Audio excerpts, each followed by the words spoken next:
Hello students, आज हम chapter शुरू कर रहे हैं सीक्वेंसेस एंड सीरीज का। इसके बारे में थोड़ा सा हमने पहले पढ़ा हुआ है अरिथमेटिक प्रोग्रेशन के बारे में, लेकिन आज हम बेसिक करेंगे। What is a sequence, what is a series, what is a progression, how we can evaluate by using the rule. Name of the chapter is sequence and series. सबसे पहले sequence होती क्या है? A succession of numbers arranged in certain given rule is called a sequence. Sequence एक group of number होता है। उस group में जितने भी नंबर्स हैं वो सभी नंबर्स किसी ना किसी रूल को फॉलो करते हैं। जैसे हमारे पास है 1, 4, 9, 16, 25 एंड सो ऑन। तो यहां पर इन नंबर्स का, इस ग्रुप का कॉमन रूल है Tn is equal to n square. Tn represent करता है रूल को, तो rule of this group is that is n square. 1 का स्क्वायर करेंगे तो 1, 2 का स्क्वायर करेंगे 4, 3 का स्क्वायर करेंगे 9, 4 का स्क्वायर करेंगे 16, 5 का स्क्वायर करेंगे 25। Next is about the series. Let A1, A2 so on AN be a sequence. अगर हमें एक सीक्वेंस प्रोवाइड की गई है, then the expression A1 plus A2 so on plus AN that is given by summation k equals to 1 to n, that is ak, is called the series associated with the given sequence. अगर हमें sequence की term दी गई हैं तो हम sequence की terms में सभी में प्लस प्लस लगा के इन सबको ऐड कर देंगे, तो ये जो न्यू एक्सप्रेशन ऑब्टेन होगा, इस एक्सप्रेशन को सीरीज कहा जाता है। Next is progression. The sequence whose terms follows a certain pattern are called progression. एक सीक्वेंस जो कि एक certain पैटर्न को फॉलो करती हो वो कहलाता है progression. For example 3, 5, 7, 9 is a progression describing by its term, that is an is equal to 2n plus 1. Progression में जो टर्म्स हैं या तो वो लगातार इंक्रीज होती हैं या फिर लगातार डिक्रीज होती हैं। जैसे ये जो प्रोग्रेशन हम देख रहे हैं, इसमें टर्म्स लगातार इंक्रीज हो रही हैं, तो लगातार डिक्रीज भी हो सकती हैं, तो such sequence is known as a progression. Now we are starting exercise 9.1. Write the first 5 terms of each of the sequence in exercises 1 to 6 whose nth terms are. हमें फर्स्ट 6 क्वेश्चंस के अंदर nth term का rule दिया गया है और हमें पहली 5 टर्म लिखनी है। फर्स्ट क्वेश्चन में nth टर्म का रूल दिया गया an is equal to n into n plus 2। तो अगर मुझे फर्स्ट टर्म फाइंड करनी है तो n के प्लेस पर 1 ले लूँगा, n की वैल्यू 1 पुट करूँगा तो फर्स्ट टर्म ऑब्टेन हो जाएगी। तो n के प्लेस पर 1 पुट किया, यहाँ भी n के प्लेस पर 1 पुट किया, यहाँ भी n के प्लेस पर 1 पुट किया, तो 1 इंटू 3 इट इज़ 3। तो फर्स्ट टर्म की वैल्यू आ गई 3। ऐसे ही सेकंड टर्म फाइंड की, n के प्लेस पर 2 पुट किया, so 2 plus 2, 2 into 4 that is 8। Third term find की 3 plus 2 that is 3 into 5 it is 15।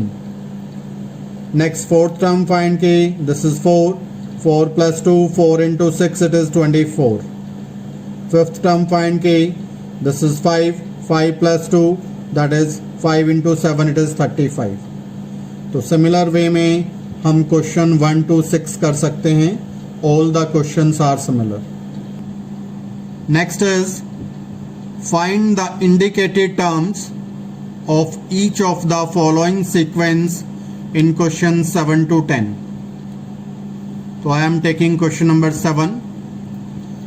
हमें एक सीक्वेंस का रूल दिया गया an is equal to 4n minus 3. Find करने के लिए कहा गया 17th term and 24th term. तो n के प्लेस पर 17 पुट किया. A17, this is 4 into 17, that is 4 into 17, it will become 68 minus 3, so it is 65. Similarly A24, this is 4 into 24 minus 3, it is 96 minus 3, that is 93. Next is write the first 5 terms of each of the following sequence in exercise 11 to 13. Question number 11 से 13 में first 5 terms हमें लिखनी है. Here the first term and second term. First term is equal to second term equal to 2. an is given by an minus 1 minus 1.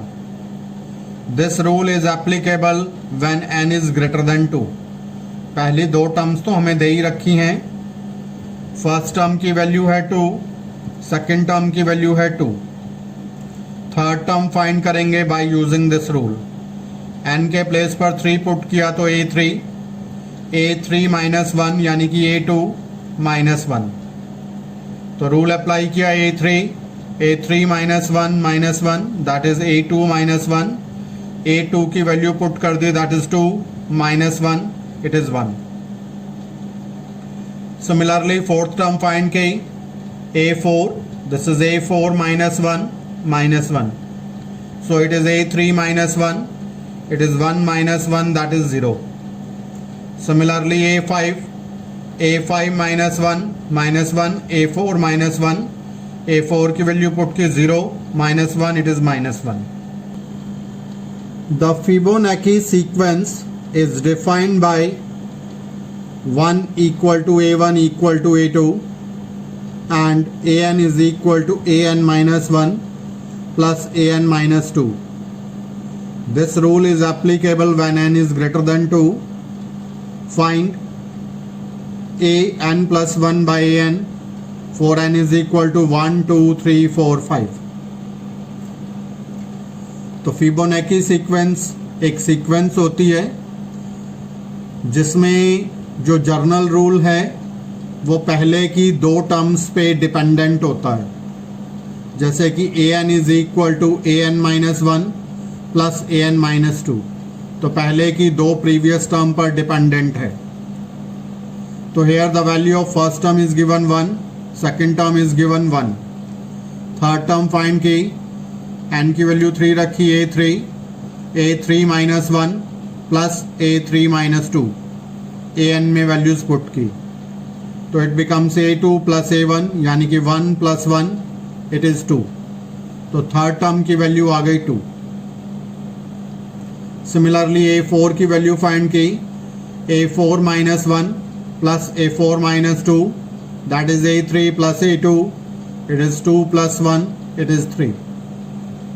Third term की value है 2, second term की value है 1, so the fourth term becomes 3. Similarly a5 find किया a5 minus 1 plus a5 minus 2 a4 plus a3. a4 की value put की 3, a3 की value put की 2, so the some is 5. a6 is a6 minus 1 plus a6 minus 2, a5 plus a4, it is 5 plus 3, so it becomes 8. जब n की value 1 है तो ratio find की an plus 1 by an की. n की value 1 put की तो a2 by a1 यानी कि 1 by 1 it is 1. Similar n is equal to 2, so an plus 1 by n यानी कि a3 by a2 it is 2 by 1 that is 2. n equals to 3 put किया इस ratio में a4 by a3 it is 3 by 2. N equals to 4. So A5 by A4, that is 5 by 3. When N is 5, put करेंगे इसमें तो A6 by A5 यानी कि 8 by 5. If you like this video, then please subscribe the channel and share it. Thank you. Have a nice day.